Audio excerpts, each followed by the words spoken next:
আকাশবাণী কলকাতা স্থানীয় সংবাদ পড়ছি প্রিয়া বিশ্বকর্মা।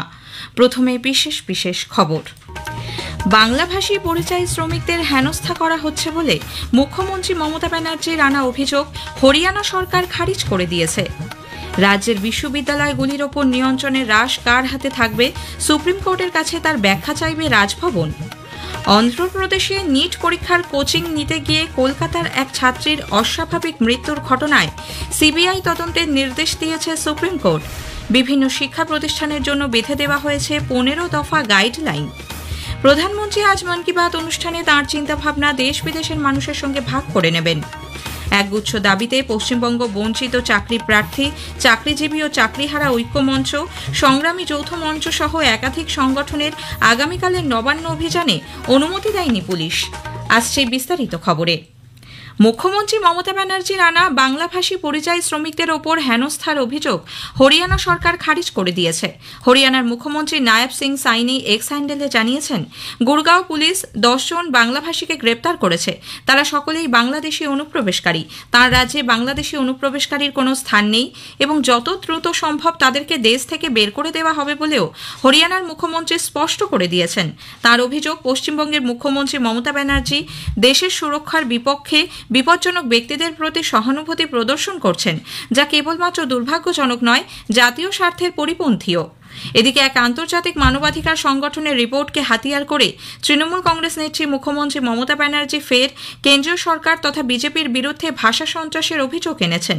নিজের এক্স হ্যান্ডেলে মুখ্যমন্ত্রী অভিযোগ করেন, বিজেপির প্রত্যক্ষ মদতে সারা রাজ্যে বাংলাভাষী মানুষদের লক্ষ্য করে আক্রমণ চলছে, যা হিউম্যান রাইটস ওয়াচ নামে ওই মানবাধিকার সংগঠনের রিপোর্টে স্পষ্ট হয়ে উঠেছে। অন্যদিকে নির্বাচনী তালিকা সংশোধন নিয়ে অপপ্রচার ও আতঙ্ক তৈরি করা হচ্ছে বলে বিজেপি অভিযোগ করেছে। কেন্দ্রীয় প্রতিমন্ত্রী সুকান্ত মজুমদার গতকাল কলকাতায় সাংবাদিকদের বলেন, নির্দিষ্ট সময় অন্তর ভোটার তালিকায় সংশোধন করা নির্বাচন কমিশনের কাজ। জাল আধার ও ভোটার কার্ড নিয়েও এদিন তিনি রাজ্য সরকারকে কটাক্ষ করেন। প্রথম কথা হচ্ছে, এত বিপুল সংখ্যক আধার কার্ড, ভোটার কার্ড জালি তৈরি হয়েছে, মুখ্যমন্ত্রীর জন্য এটা হচ্ছে। আপনারা নিশ্চয়ই মনে আছে, একসময় বিহার থেকে কোনো সার্টিফিকেট এলে সন্দেহের চোখে দেখা হতো। কেন হয়েছিল? কারণ সেই সময় বিহারের শিক্ষা ব্যবস্থা এমন জায়গায় পৌঁছে গেছিল যে টাকা দিলে সার্টিফিকেট পাওয়া যেত। তো মুখ্যমন্ত্রী এখন পশ্চিমবঙ্গের আধার কার্ড, ভোটার কার্ডকে সেই জায়গায় পৌঁছে দিয়েছে। আপনি টাকা দিন, আধার কার্ড পাবেন, ভোটার কার্ড পাবেন। পরিযায়ী শ্রমিকদের ওপর হেনস্থার অভিযোগে সরব হয়েছেন সিপিআইএম নেতা সুজন চক্রবর্তী। যে যত গরিব, তার কাছে কাগজ তত কম, তাকে তত বেশি হেনস্থা করা হচ্ছে। পরিযায়ী শ্রমিক, গরিব মানুষ, নানান কাজে দেশে ঘুরে বেড়ান, তাদের সবাইকে যেভাবে ধরে টানাটানি করা হচ্ছে, আসাম, উড়িষ্যা, হরিয়ানা, দিল্লি, তার বিরুদ্ধে গোটা দেশের মানুষকে এগোতে হবে। অন্যদিকে কোচবিহারে আরও এক ব্যক্তির কাছে অসম সরকারের এনআরসি নোটিশ এসে পৌঁছনোয় বিতর্ক দানা বেঁধেছে। মাথাভাঙার লতাপাতা গ্রাম পঞ্চায়েতের বাসিন্দা নিশিকান্ত দাস 2001 সালে অসমে শ্রমিকের কাজ করতে গিয়েছিলেন। সে সময় অসম পুলিশ তাকে বাংলাদেশি সন্দেহে গ্রেপ্তার করে। পরে তার পরিচয়পত্র যাচাই করে তাকে ছেড়ে দেওয়া হয়। সেখান থেকে চলে এলেও মাস দুয়েক আগে তাকে এনআরসি নোটিশ পাঠানো হয় বলে নিশিকান্তবাবুর অভিযোগ। কংগ্রেস নেতা অধীর রঞ্জন চৌধুরী বলেছেন, পরিযায়ী শ্রমিকদের স্বার্থ রক্ষায় রাজ্য সরকারের উচিত তথ্য দিয়ে দেওয়া। আসাম সরকার যদি কোনো গড়বড়ি করে থাকে, তথ্য দিয়ে দাও, না দিলে কোর্টে যাও, বাঙালিকে বাঁচাও। তুমি বাঙালিকে বাঁচাও, যে আইনের আশ্রয় নয়। তুমি তো আসাম দখল করতে যেতে পারবে না। তাহলে এই লোকগুলোকে বাঁচাবো কি করে আমরা? আসামে কংগ্রেসের লোকরা তার জন্য আন্দোলন করছে, সেখানে তৃণমূল কংগ্রেসকে হারানোর জন্য ভোটে লড়ে, আন্দোলনে থাকে না। নবনিযুক্ত বুথ লেভেল অফিসার, সুপারভাইজারদের নিয়ে নতুন কাজের দায়িত্ব বুঝিয়ে দিতে কলকাতার নজরুল মঞ্চে গতকাল একটি কর্মশালার আয়োজন করা হয়। দক্ষিণ 24 পরগনা, কলকাতা উত্তর, কলকাতা দক্ষিণ ও হাওড়ার প্রায় 900 জন নবনিযুক্ত বিএলও ও সুপারভাইজাররা এই কর্মসূচিতে যোগ দেন বলে মুখ্য নির্বাচনী আধিকারিকের দপ্তর সূত্রে খবর। রাজ্যের বিশ্ববিদ্যালয়গুলির ওপর নিয়ন্ত্রণের রাশ কার হাতে থাকবে, সুপ্রিম কোর্টের কাছে তার ব্যাখ্যা চাইবে রাজভবন। গতকাল তাঁর ডাকা বৈঠকে একাধিক উপাচার্য না থাকায় অসন্তোষ প্রকাশ করেছেন রাজ্যপাল সিভি আনন্দ বোস। মাত্র 9 জন উপাচার্য বৈঠকে উপস্থিত ছিলেন। রাজ্যপাল বলেন, বৈঠক ডাকা সত্ত্বেও যে সকল উপাচার্য সেখানে এলেন না, তাদের কাছে ব্যাখ্যা চাওয়া হবে। সন্তোষজনক উত্তর না পেলে তাদের রাজভবনে ঢুকতে দেওয়া হবে না। রাজভবনের তরফে এক বিবৃতিতে বলা হয়েছে, বিশ্ববিদ্যালয় পরিচালনায় নানান সমস্যার সম্মুখীন সম্মুখীন হওয়া এবং ঘেরাও হওয়ার কথা জানান কিছু উপাচার্য। উচ্চশিক্ষা দপ্তর উপাচার্যদের এই বৈঠকে যোগ দিতে বাধা দিয়েছে বলে অভিযোগ উঠেছে। রাজভবন জানিয়েছে, বিশ্ববিদ্যালয়গুলির ওপর সর্বোচ্চ কর্তৃত্ব আচার্য না রাজ্য সরকার কার হাতে থাকবে তা নির্ধারণের জন্য সুপ্রিম কোর্টের কাছে ব্যাখ্যা চাওয়া হবে। অন্ধ্রপ্রদেশে নিট পরীক্ষার কোচিং নিতে গিয়ে কলকাতার 17 বছর বয়সী এক ছাত্রীর অস্বাভাবিক মৃত্যুর ঘটনায় সিবিআই তদন্তের নির্দেশ দিয়েছে সুপ্রিম কোর্ট। বিচারপতি বিক্রম নাথ ও বিচারপতি সন্দীপ মেহতার বেঞ্চ জানিয়েছেন, বিশাখাপত্তনম পুলিশকে অবিলম্বে এই ঘটনা সংক্রান্ত সমস্ত নথি, তথ্য প্রমাণ, CCTV footage, forensic report CBI এর ডিরেক্টর জেনারেলের হাতে তুলে দিতে হবে। বিশেষ দল গঠন করে তদন্ত শুরু করবেন ডিরেক্টর জেনারেল। এই ঘটনায় গভীর উদ্বেগ প্রকাশ করে গোটা দেশের স্কুল, কলেজ, হস্টেল ও কোচিং সেন্টার সহ বিভিন্ন শিক্ষা প্রতিষ্ঠানের জন্য 15 দফা গাইডলাইন বেঁধে দিয়েছে শীর্ষ আদালত। পড়ুয়াদের মানসিক স্বাস্থ্যের দিকে নজর রেখে শিক্ষা প্রতিষ্ঠানে অন্তত একজন মনোবিদ নিযুক্ত করার পাশাপাশি শিক্ষক ও শিক্ষাকর্মীদের বছরে অন্তত 2 বার পেশাদার মনোবিদের কাছ থেকে বাধ্যতামূলক প্রশিক্ষণ নিতে হবে। পাশাপাশি জাতি, ধর্ম, গোষ্ঠী, বর্ণ নির্বিশেষে পড়ুয়াদের প্রতি যাতে আরও বেশি সংবেদনশীল আচরণ করা হয় তা সুনিশ্চিত করতে কেন্দ্রীয়ভাবে অভিন্ন মানসিক স্বাস্থ্য নীতি গ্রহণ করার নির্দেশ দিয়েছে শীর্ষ আদালত। স্থানীয় সংবাদ শুনছেন আকাশবাণী কলকাতা কেন্দ্র থেকে। প্রধানমন্ত্রী নরেন্দ্র মোদী আজ আকাশবাণীতে মন কি বাত অনুষ্ঠানে তাঁর চিন্তাভাবনা দেশ বিদেশের মানুষের সঙ্গে ভাগ করে নেবেন। এটি হবে মন কি বাতের 124তম পর্ব। বেলা 11টা থেকে আকাশবাণী এবং দূরদর্শনের সবকটি channel, Akashvani news on AIR website, mobile app, প্রধানমন্ত্রী দপ্তর এবং তথ্য সম্প্রচার মন্ত্রকের ওয়েবসাইট ও ইউটিউব চ্যানেলেও মন কি বাত সম্প্রচারিত হবে। হিন্দিতে এই অনুষ্ঠান সম্প্রচারিত হওয়ার পরই আঞ্চলিক ভাষায় এর তর্জমা শোনা যাবে। চাকরিতে পুনর্বহাল, স্থায়ীকরণ, বকেয়া ডিএ প্রদান সহ একাধিক দাবিতে পশ্চিমবঙ্গ বঞ্চিত চাকরি প্রার্থী, চাকরিজীবী ও চাকরিহারা ঐক্যমঞ্চ, সংগ্রামী যৌথ মঞ্চ সহ একাধিক সংগঠন আগামীকাল নবান্ন অভিযানের ডাক দিয়েছে। যদিও পুলিশের তরফে এই অভিযানের অনুমতি দেওয়া হয়নি বলে হাওড়ার পুলিশ কমিশনার প্রবীণ কুমার ত্রিপাঠী স্পষ্ট জানিয়েছেন। গতকাল এক সাংবাদিক বৈঠকে তিনি বলেন, কোনো রকম বেআইনি জমায়েত হলেই কড়া ব্যবস্থা নেওয়া হবে। চাকরিজীবী, চাকরি প্রার্থী সংগঠন যারা এই প্রোগ্রাম নিতে চলেছিলেন তাদের প্রোগ্রামকে কোনো পারমিশন হাওড়া সিটি পুলিশের পক্ষ থেকে দেওয়া হয়নি। মাননীয় উচ্চ ন্যায়ালয় পরিষ্কারভাবে বলে দিয়েছেন কি কোনো অ্যাসেম্বলি, কোনো বেআইনি জমায়েত এটা করা যাবে না, আর যদি কেউ বেআইনি জমায়েত করে তাহলে পুলিশ অ্যাজ পার ল ব্যবস্থা নেবে। উল্লেখ্য, মঙ্গলাহাটের দিন এই অভিযান ডাকার ফলে ব্যবসায় ক্ষতির আশঙ্কায় কলকাতা হাইকোর্টে দ্বারস্থ হন এক ব্যক্তি। এর প্রেক্ষিতে বিচারপতি তীর্থঙ্কর ঘোষ নির্দেশ দেন, হাটের দিন ওই এলাকায় কোনো জমায়েত বা মিছিল করা যাবে না। এদিকে নবান্ন অভিযানের সিদ্ধান্তে অনড় সংগ্রামী যৌথ মঞ্চের নেতা ভাস্কর ঘোষের অভিযোগ, তাদের অভিযানের ব্যাপারে হাইকোর্টে মিথ্যে তথ্য দেওয়া হয়েছে। বিগত কয়েক বছর নদী সমুদ্রে ইলিশের তেমন দেখা না মেলায় চিন্তিত ছিলেন মৎস্যজীবীদের পাশাপাশি সাধারণ মানুষ ও বিজ্ঞানীরা। এর কারণ হিসেবে অনেকেই বাংলার উপকূলে মিষ্টি জলের যোগান কমে আসা এবং পরিণত হওয়ার আগেই ছোট ইলিশ ধরে নেওয়ার কথা বলেছিলেন। একটি প্রতিবেদন। বর্ষাকাল এলেই রূপালী শস্যের জন্য মন আনচান।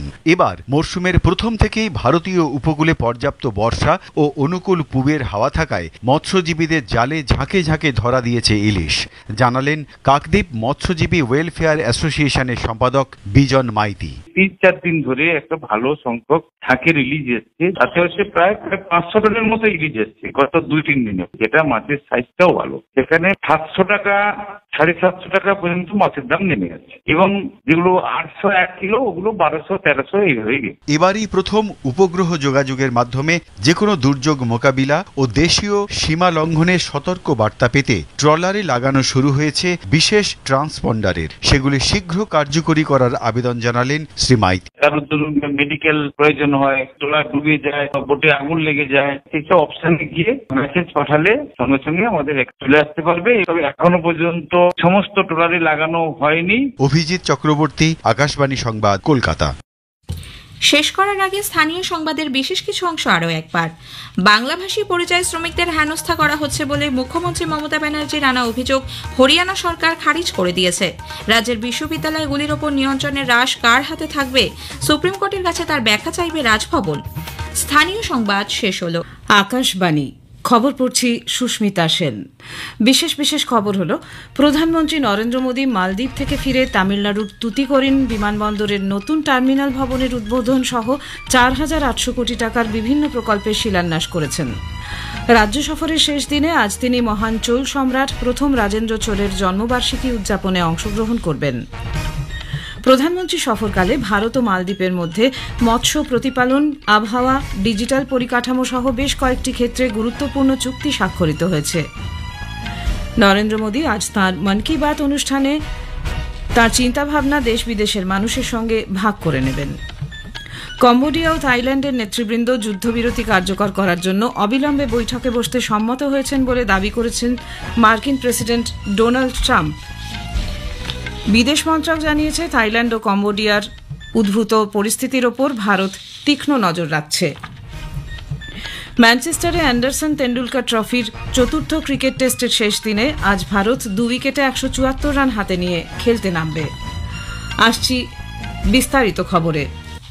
প্রধানমন্ত্রী নরেন্দ্র মোদী মালদ্বীপ থেকে ফিরে গতরাতে তামিলনাড়ুর থুতুকুড়িতে 4,800 কোটি টাকারও বেশি মূল্যের উন্নয়নমূলক প্রকল্পের ভিত্তিপ্রস্তর স্থাপন, উদ্বোধন এবং জাতির উদ্দেশ্যে উৎসর্গ করেছেন। প্রকল্পগুলি আঞ্চলিক ক্ষেত্রে সংযোগ এবং সরবরাহ শৃঙ্খল মজবুত করবে, পরিকাঠামো উন্নততর করবে এবং তামিলনাড়ুর নাগরিকদের জীবনযাত্রার মান উন্নত করবে। বিমানবন্দর, মহাসড়ক, বন্দর, রেলপথ এবং বিদ্যুৎ ক্ষেত্রের অগ্রগতি সহ গুরুত্বপূর্ণ ক্ষেত্রগুলির উন্নয়নে এই উদ্যোগগুলি নেওয়া হয়েছে। 4,800 करोड़ रुपीस के प्रोजेक्ट का लोकार्पण और शिलान्यास किया गया है। इनमें एयरपोर्ट, हाईवे, पोर्ट्स और रेलवे के प्रोजेक्ट्स हैं और पावर सेक्टर से जुड़े अहम इनिशिएटिव भी है। तमिलनाडु की जनता को इसकी बहुत बहुत बधाई देता हूं। এই উপলক্ষে এক সমাবেশে যোগ দিয়ে প্রধানমন্ত্রী তাঁর বিদেশ সফরের সময় ভারত ও ব্রিটেনের মধ্যে স্বাক্ষরিত ঐতিহাসিক মুক্ত বাণিজ্য চুক্তির কথা তুলে ধরেন। এই চুক্তি ভারতের প্রতি বিশ্বের ক্রমবর্ধমান আস্থা এবং জাতির আত্মবিশ্বাসের প্রতীক বলে উল্লেখ করে শ্রী মোদী মন্তব্য করেন, উন্নত ভারত এবং উন্নত তামিলনাড়ু গঠনে এ সহায়ক হবে। প্রধানমন্ত্রী বলেন, মুক্ত বাণিজ্য চুক্তি ভারতের অর্থনীতিকে শক্তিশালী করবে এবং বিশ্বের তৃতীয় বৃহত্তম অর্থনীতিতে পরিণত হওয়ার দিকে দেশের অগ্রগতি ত্বরান্বিত করবে। শ্রী মোদী বলেন, পরিকাঠামো এবং জ্বালানি যে কোনো রাজ্যের উন্নয়নের মেরুদণ্ড এবং গত 11 বছরে এই ক্ষেত্রগুলিতে তামিলনাড়ুর অগ্রগতি তাৎপর্যপূর্ণ। দুদিনের রাজ্য সফরের শেষে দ্বিতীয় দিনে আজ প্রধানমন্ত্রী নরেন্দ্র মোদী রাজ্যের গঙ্গাইকোন্ডা চোলাপুরম মন্দিরে আদি তিরুপতিরাই উৎসবের মাধ্যমে মহান চোল সম্রাট প্রথম রাজেন্দ্র চোলের জন্মবার্ষিকী উদযাপনে অংশগ্রহণ করবেন। প্রধানমন্ত্রী ভারতের অন্যতম শ্রেষ্ঠ সম্রাট প্রথম রাজেন্দ্র চোলের সম্মানে একটি স্মারক মুদ্রা প্রকাশ করবেন। এই বিশেষ উদযাপন দক্ষিণ পূর্ব এশিয়ায় প্রথম রাজেন্দ্র চোলের কিংবদন্তি নৌ অভিযানের 1000 বছর এবং চোল স্থাপত্যের এক অনন্য উদাহরণ গঙ্গাইকোন্ডা চোলাপুরম মন্দির নির্মাণের সূচনাকেও স্মরণ করে। প্রধানমন্ত্রী মালদ্বীপে তার রাষ্ট্রীয় সফরকে অত্যন্ত ফলপ্রসূ বলে বর্ণনা করেছেন। মালদ্বীপের স্বাধীনতার হীরক জয়ন্তী উদযাপন অনুষ্ঠানে তিনিই প্রথম ভারতীয় প্রধানমন্ত্রী যিনি বিশেষ সম্মানিত অতিথি হিসেবে যোগ দিয়েছিলেন। মালদ্বীপের রাষ্ট্রপতি ড মোহাম্মদ মুইজ্জুও প্রধানমন্ত্রী মোদীর এই সফরকে স্বাগত জানিয়ে বলেছেন, এই সফর দুদেশের দ্বিপাক্ষিক সম্পর্কের ভবিষ্যৎ গঠন করবে। এর আগে ভারত ও মালদ্বীপ মৎস্য প্রতিপালন, আবহাওয়া, ডিজিটাল পরিকাঠামো সহ বেশ কয়েকটি ক্ষেত্রে গুরুত্বপূর্ণ চুক্তি স্বাক্ষর করে। এর ফলে দুদেশের দ্বিপাক্ষিক কৌশলগত সম্পর্ক আরও শক্তিশালী হবে বলে মনে করা হচ্ছে। মালদ্বীপের পরিকাঠামো উন্নয়নে সহায়তার জন্য 4,850 কোটি টাকার একটি নতুন লাইন অফ ক্রেডিট ঘোষণা করা হয়েছে। উভয় দেশ প্রতিরক্ষা এবং সামুদ্রিক ক্ষেত্রে নিরাপত্তা সহযোগিতা আরও জোরদার করার সিদ্ধান্ত নিয়েছে। প্রধানমন্ত্রী নরেন্দ্র মোদী আজ আকাশবাণীতে মন কি বাত অনুষ্ঠানে তাঁর চিন্তাভাবনা দেশ বিদেশের মানুষের সঙ্গে ভাগ করে নেবেন। এটি হবে মন কি বাতের 124তম পর্ব। বেলা 11টা থেকে আকাশবাণী ও দূরদর্শনের সবকটি চ্যানেল এবং আকাশবাণীর news on AIR website, mobile app, প্রধানমন্ত্রীর দপ্তর ও তথ্য সম্প্রচার মন্ত্রকের ওয়েবসাইট ও ইউটিউব চ্যানেলেও মন কি বাত সম্প্রচারিত হবে। হিন্দিতে এই অনুষ্ঠান সম্প্রচারিত হওয়ার পরেই আঞ্চলিক ভাষায় এর তর্জমা শোনা যাবে। একদিনের সফরে রাষ্ট্রপতি দ্রৌপদী মুর্মু আগামী সপ্তাহে পশ্চিমবঙ্গে আসছেন। ওই দিন দিল্লি থেকে বায়ুসেনার বিশেষ বিমানে কলকাতা বিমানবন্দরে পৌঁছবেন রাষ্ট্রপতি। সেখান থেকে হেলিকপ্টারে সরাসরি যাবেন কল্যাণী এইমসের প্রথম সমাবর্তন অনুষ্ঠানে তিনি দীক্ষান্ত ভাষণ দেবেন। ওই অনুষ্ঠানের পর বিকেলে তার দক্ষিণেশ্বর মন্দিরে পুজো দিতে যাওয়ার কথা রয়েছে। রাজভবনে রাত্রিবাসের পরের দিন 31শে জুলাই রাজভবনে বিশিষ্ট ব্যক্তিদের সঙ্গে দেখা করার কর্মসূচি রয়েছে রাষ্ট্রপতি দ্রৌপদী মুর্মুর। তারপরেই সেদিন দুপুরে কলকাতা থেকে ঝাড়খণ্ডের দেওঘরের উদ্দেশ্যে রওনা দেবেন তিনি। কেন্দ্রীয় বাণিজ্য মন্ত্রী পীযূষ গোয়েল ভারত ও ব্রিটেনের মধ্যে সম্প্রতি স্বাক্ষরিত মুক্ত বাণিজ্য চুক্তিকে একটি উন্নয়নমূলক পদক্ষেপ হিসেবে উচ্ছ্বসিত প্রশংসা করেছেন। নতুন দিল্লিতে গতকাল এক সাংবাদিক সম্মেলনে শ্রী গোয়েল বলেন, এই বাণিজ্য চুক্তি দুদেশের অভিন্ন স্বার্থ রক্ষার পাশাপাশি বিভিন্ন ক্ষেত্রে বহুল সুযোগ সম্ভাবনা তৈরি করবে। বাণিজ্য মন্ত্রী প্রবাল কন্ট্রিবিউশন কনভেনশন চুক্তিকে বাণিজ্য চুক্তিতে অন্তর্ভুক্ত করার প্রশংসা করেছেন। শ্রী গোয়েল বলেছেন, এই চুক্তির ফলে কৃষি, মৎস্য প্রতিপালন, ক্ষুদ্র ও মাঝারি বিনিয়োগ, বস্ত্র এবং চামড়াজাত পণ্য শিল্পে উভয় দেশই সমান সুযোগ সুবিধা পাবে।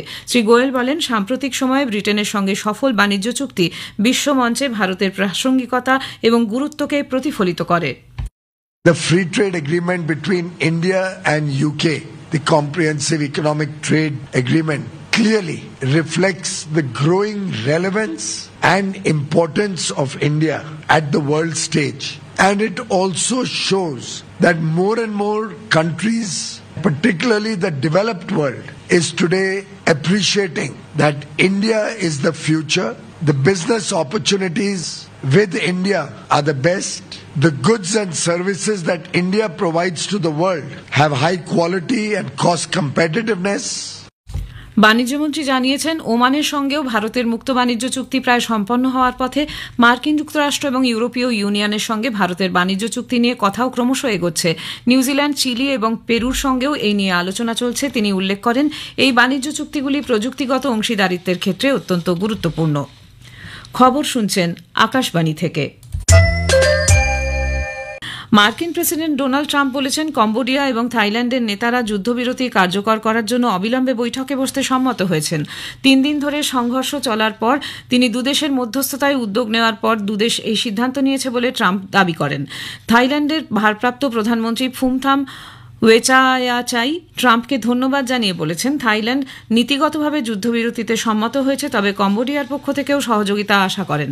ট্রাম্প বলেছেন, তিনি কম্বোডিয়ার প্রধানমন্ত্রী হুন মানেতের সঙ্গেও কথা বলেছেন। সীমান্ত সংঘর্ষ চলতে থাকলে তিনি তাদের সঙ্গে কোনো বাণিজ্য চুক্তি করবেন না বলেও সতর্ক করে দিয়েছেন। ফুমথাম আরও বলেছেন, থাইল্যান্ড যুদ্ধবিরতি এবং সংঘাতের শান্তিপূর্ণ সমাধানের জন্য যত তাড়াতাড়ি সম্ভব একটি দ্বিপাক্ষিক সংলাপে বসতে চায়। উল্লেখ্য, কম্বোডিয়া থাইল্যান্ড সংঘর্ষে 30 জনেরও বেশি মানুষ প্রাণ হারিয়েছেন এবং 1 লক্ষেরও বেশি মানুষ বাস্তুচ্যুত হয়েছেন। এদিকে কম্বোডিয়া থাইল্যান্ড সীমান্তের সাম্প্রতিক সশস্ত্র সংঘর্ষের ঘটনায় রাষ্ট্রসংঘের মহাসচিব আন্তোনিও গুতেরেস গভীর উদ্বেগ প্রকাশ করেছেন এবং উভয় দেশকে অবিলম্বে যুদ্ধবিরতিতে সম্মত হতে ও আলোচনার মাধ্যমে তাদের বিরোধ নিষ্পত্তির আহ্বান জানিয়েছেন। বিদেশ মন্ত্রক জানিয়েছে, থাইল্যান্ড এবং কম্বোডিয়ার মধ্যে উদ্ভূত পরিস্থিতির ওপর ভারত তীক্ষ্ণ নজর রাখছে। মন্ত্রক বলেছে, উভয় দেশই ভারতের বন্ধু রাষ্ট্র এবং দুদেশের সঙ্গেই ভারতের ঘনিষ্ঠ সম্পর্ক রয়েছে। ভারত আশা করে থাইল্যান্ড এবং কম্বোডিয়া উভয় দেশই হিংসা বন্ধে উপযুক্ত ব্যবস্থা নেবে এবং উত্তেজনা যাতে বৃদ্ধি না পায় তার ব্যবস্থা করবে। ভারত সোমালিয়ায় 10 টন সামগ্রী মানবিক সহায়তা পাঠিয়েছে। একটি সোশ্যাল মিডিয়া পোস্টে বিদেশ মন্ত্রকের মুখপাত্র রণধীর জয়সওয়াল বলেছেন, এর মধ্যে রয়েছে প্রয়োজনীয় ওষুধ, অস্ত্রোপচারের জিনিসপত্র, হাসপাতালের প্রয়োজনীয় জিনিসপত্র এবং জৈব চিকিৎসা সরঞ্জাম। শ্রী জয় বলেন, ভারত সোমালিয়ায় আগেও সাহায্য পাঠিয়েছিল, দরকারে আবারও পাঠানো হবে। অস্ট্রেলিয়া এবং ব্রিটেন অকাস প্রতিরক্ষা চুক্তি রক্ষায় 50 বছরের জন্য একটি প্রতিশ্রুতিপত্র স্বাক্ষর করেছে। যদিও মার্কিন যুক্তরাষ্ট্র এখনও চুক্তিটি পর্যালোচনার স্তরে রেখেছে। অস্ট্রেলিয়ার উপপ্রধানমন্ত্রী এবং প্রতিরক্ষামন্ত্রী রিচার্ড মার্লেস এবং ব্রিটেনের প্রতিরক্ষা সচিব জন হিলি গতকাল ভিক্টোরিয়া প্রদেশের জিলংয়ে দ্বিপাক্ষিক বৈঠকে পরমাণু শক্তিচালিত সাবমেরিন সংক্রান্ত অংশীদারিত্ব এবং পারস্পরিক সহযোগিতা চুক্তিতে স্বাক্ষর করেন। ম্যানচেস্টারে ওল্ড ট্র্যাফোর্ডে অ্যান্ডারসন তেন্ডুলকার ট্রফির চতুর্থ টেস্টের পঞ্চম তথা শেষ দিনে আজ ভারত 2 উইকেটে 174 রান হাতে নিয়ে খেলতে নামবে। অধিনায়ক শুভমন গিল 78 রানে এবং কেএল রাহুল 87 রানে অপরাজিত রয়েছেন। ভারত এখন ইংল্যান্ডের চেয়ে 137 রানে পিছিয়ে রয়েছে। ইংল্যান্ডের প্রথম ইনিংস 669 রানে শেষ হয়। জো রুট 150, অধিনায়ক বেন স্টোকস 141 রান করেন। ভারতের হয়ে রবীন্দ্র জাদেজা 4টি, জশপ্রীত বুমরা ও ওয়াশিংটন সুন্দর 2টি করে উইকেট নিয়েছেন। শেষ করার আগে খবরের বিশেষ কিছু অংশ আরেকবার। প্রধানমন্ত্রী নরেন্দ্র মোদী মালদ্বীপ থেকে ফিরে তামিলনাড়ুর টুটিকোরিন বিমানবন্দরের নতুন টার্মিনাল ভবনের উদ্বোধন সহ 4800 কোটি টাকার বিভিন্ন প্রকল্পের শিলান্যাস করেছেন। রাজ্য সফরের শেষ দিনে আজ তিনি মহান চোল সম্রাট প্রথম রাজেন্দ্র চোলের জন্মবার্ষিকী উদযাপনে অংশগ্রহণ করবেন। খবর এখনকার মতো এ পর্যন্ত।